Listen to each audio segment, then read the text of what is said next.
Hello.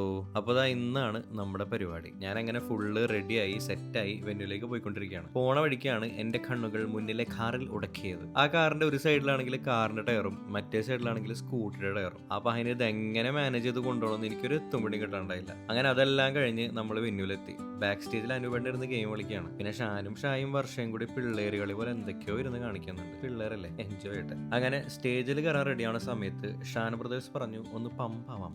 അങ്ങനെ ആണ്ടിലൊരിക്കൽ എങ്ങാനും pushup എടുക്കണം എന്നെ കൊണ്ട് കുറച്ചധികം പുഷപ്പ് എടുപ്പിച്ച്. എനിക്കാണെങ്കിൽ കംപ്ലീറ്റ് ആക്കാൻ പറ്റിയില്ല. അവര് പിന്നെ എന്താ പറയാ. അങ്ങനെ സ്റ്റേജിലെത്തി നമ്മളെല്ലാവരും ഫുൾ ഓൺ വൈബ്.